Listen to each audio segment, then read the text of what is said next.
안녕하십니까. 저작거리에서 바라본 20세기 예술, 오늘 1912년 셈베르크의 달에 홀린 피에로입니다. 1912년이면요, 중국 청나라 왕조가 멸망합니다. 마지막 황제는 푸이였죠. 그리고 타이타닉호가 침몰하고요. 앞에서도 언급한 적 있는 작곡가 아르놀트 쇤베르크는 1912년에 20세기 현대음악의 한 중요한 전환점으로 평가받는 시와 음악이 어우러진 달에 홀린 피에로를 발표합니다. 가사는 벨기에 시인 알베르 지로가 1884년에 출판한 연작 시집에서 가져왔어요. 음악은 시를 읊조리듯 노래하는 슈프레이 슈팀메의 스타일입니다. 이런 의미에서 이 작품을 멜로드라마라고 칭하기도 하죠. 한 명의 소프라노가 부르는 노래를 플룻, 클라리넷, 바이올린, 첼로, 피아노 이렇게 다섯 악기가 반주하는 그런 음악이에요. 현대음악에서 이러한 악기 조합을 이 작품의 영향으로 피에로 앙상블이라고도 부른답니다. 음악적으로 쇤베르크는 이 작품에서 지금까지 서구 음악을 특징 지어온 조성을 파괴하고요. 무조성 음악을 시도합니다. 조성음악이라면 어떤 작품의 으뜸음을 중심으로 일련의 음들이 조화를 이루게끔 구성되는 그런 방식의 음악을 말합니다. 그러니까 조가 바뀌면 으뜸음도 바뀌게 되는데요. 전체적인 조화는 그대로 유지되죠. 무조성 음악에는 이런 으뜸음이 없습니다. 그래서 조성음악에서 반음의 역할을 맡는 미파 시도의 작용이 모든 음들 간의 관계로 확대되어서 그래서 모든 음들 사이에 잠재되어 있던 반음들이 제약 없이 사용될 수 있게 되는 거죠.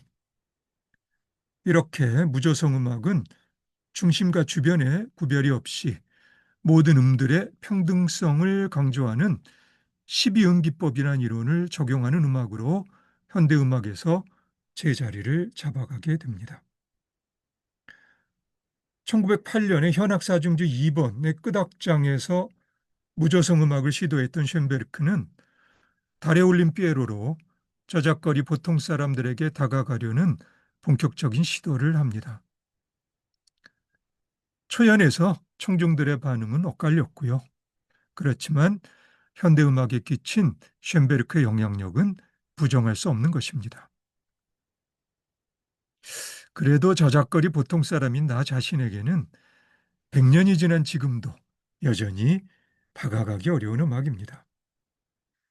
물론 쇤베르크 자신은 음악가로서 자부심과 함께 자신의 소명을 확실히 의식하고 있었던 듯 보입니다. 쇤베르크의 말입니다. 지금까지 평범한 음악의 시대였다면 우리 시대 음악은 아주 달라져야 한다. 예, 50편의 연작시들로 이루어진 지로의 연작시집 달에 올린 피에로에서 피에로는 이 연작시의 중심 인물입니다. 이탈리아 저작거리 희극 코메디아 델라르테의 하인 캐릭터 페드롤리노가 프랑스로 건너와서 흰 얼굴에 슬픈 표정을 한 범지구적으로도 하나의 전형이 된 캐릭터가 피에로죠. 한편 22시집에는 베르가모풍의 롱델이라는 부제가 붙어 있습니다. 부제에서 롱델은 프랑스 시 형식으로 12, 13행 정도의 짧은 시인데 두 개의 가군을 구사하면서 첫째 연의 첫 번째 행과 두 번째 행이 두 번째 연의 세 번과 네 번째 행에서 되풀이된 후에 그 첫 번째 행이 세 번째 연의 마지막 행에서 반복되며 시가 마무리되는 이렇게 나름대로 엄격한 규칙을 따르는 시 형식입니다. 그리고 베르가모풍의 베르가모는 북부 이탈리아의 도시인데요.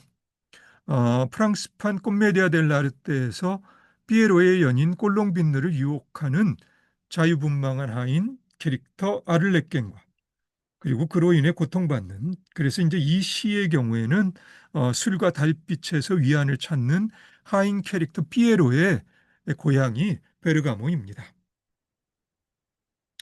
자, 이런 의미에서 이 시집은 흐트러진 저작거리의 소란스러운 난장 정신이 각이 서 있는 엄격히 정해진 형식 안에서 미묘하게 조화를 이루는 방식으로 표현되는 역설적 이중성을 내포한 작업이라 할 수 있습니다.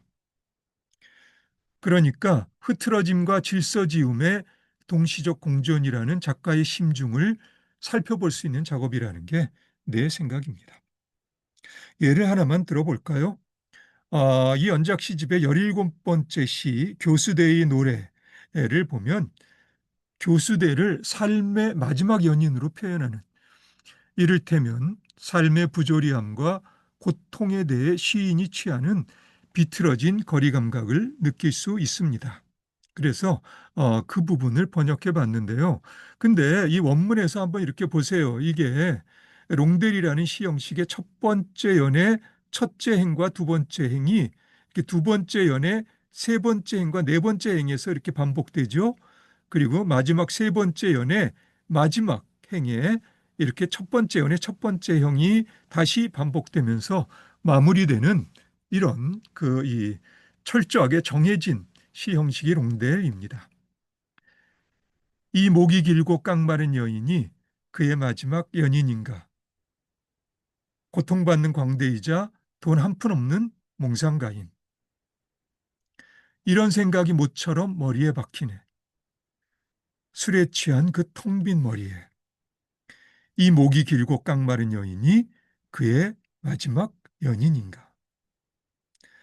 대나무처럼 빈약한 그녀. 그녀의 목게 따은 머리카락은 늘어져 애매하듯 질식시키며 그를 광대처럼 출렁이게 할 것인가.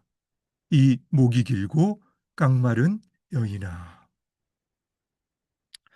예, 인터넷에서 알아본 정보에 의하면 쉔베르크는 1912년 비엔나 중견 소프라노 알베르틴의 체메로부터 지로의 연작시 달에 올린 피에로를 작품으로 만들어 달라는 요청을 받습니다. 그래서 독일어 번역판을 읽은 쉔베르크는 50편 중에서 21편의 시를 선정해서 작곡에 들어갔고요.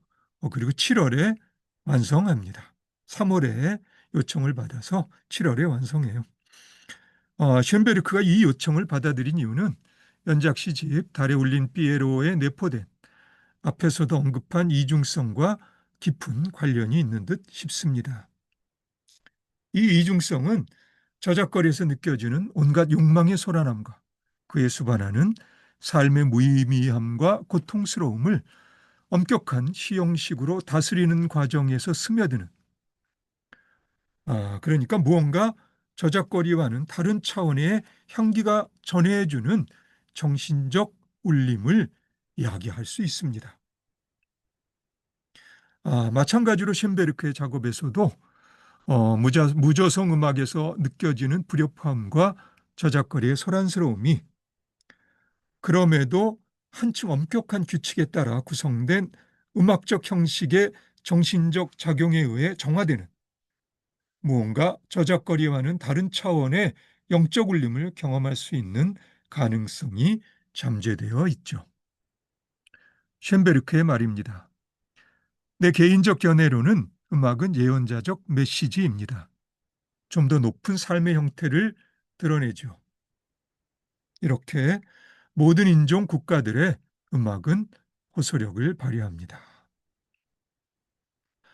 바흐, 모차르트, 베토벤을 거쳐 쇼팽이나 브람스에 이르면 1800년대 말엽 서구의 조성음악은 기량적인 측면에서는 거의 부족함이 없는 단계에 이릅니다. 이런 음악들은 지금까지도 저작거리의 보통 사람들에게는 이미 충분할 정도로 엄청난 영향력을 행사하죠.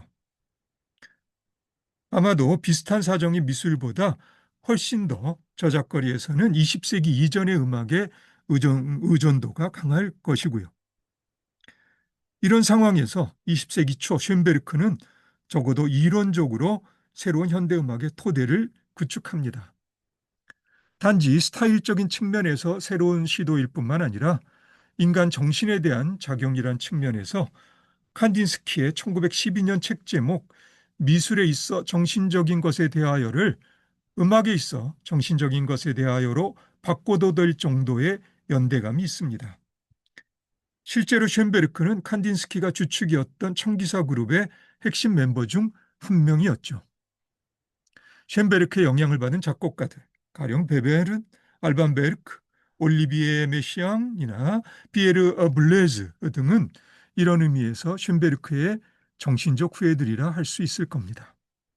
다시 쇤베르크의 말입니다. 나는 혁명적이 되기를 강요당한 보수주의자이다. 이러한 그의 보수성은 독일 음악의 전통에 대한 그의 자부심이기도 해서요. 그는 자신이 자신의 작업이 범지구적 차원에서 그 전통의 영광을 계승하고 있다는 생각을 한 듯 싶습니다. 하지만 쇤베르크에 대한 저작거리 보통 사람으로서 나의 생각은 감성적 울림에서 비롯된 것이라기보다는 아직 오성으로 이해해 보려는 머리 굴림의 성격이 강합니다. 여전히 소통성이라는 측면에서 쇤베르크의 음악은 다가가기가 어려워요. 추상미술에 관한 미국의 미술사학자 메이어 샤피로의 말입니다. 추상미술은 자유로운 인간의식의 확장이 가져다준 자연스러운 귀결. 미술품이란 원래 효과적인 의사소통을 목적으로 하는 표현 매체들과는 다른 것으로 궁극적으로는 의사소통과 상치되는 것이며 오늘날의 회화와 조각을 흥미롭게 만드는 것이 바로 이 고도의 비소통성. 네, 메이어 샤피로가 파악한 소통성과 추상미술과의 관계가 나로서는 소통성과 쇤베르크의 음악에 더 적절하지 않나 생각됩니다. 독일 철학자 한스 게오르크 가다모의 말입니다. 다른 방식으로는 결코 도달할 수 없는 진리를 예술작품에서 경험한다는 사실은 모든 이성적 노고에 맞서는 예술의 철학적 의미를 형성한다. 이렇게 예술의 경험은 과학적 의식을 향해 자신의 한계를 시인하라고 하는 가장 강력한 경고가 된다. 적어도 쇤베르크의 음악에 관한 한 나는 나 자신의 한계를 시인할 수밖에 없는 처지입니다. 덧붙여서 미국의 거의 음치에 가까운 아마추어 소프라노 플로렌스 젠킨스의 필사적인 노래에서 혹시 이 노래를 들어보신 적이 있는지 모르겠는데요. 플로렌스 젠킨스의 노래를 유튜브에 가시면 노래를 들어보실 수 있습니다.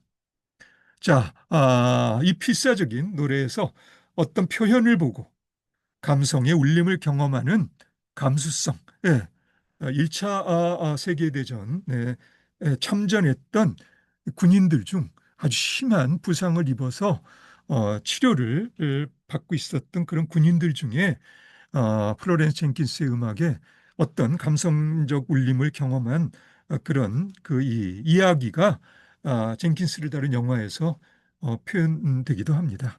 자, 이렇게 감성적 힘에 관련된 취향의 문제는 정말 섣부른 판단을 조심하게 하지요. 자, 오늘은 그럼 여기까지 할까요? 오늘도 수고 많으셨고요. 그럼 이어서 다음에 계속하도록 하겠습니다. 다음에 다시 봅시다.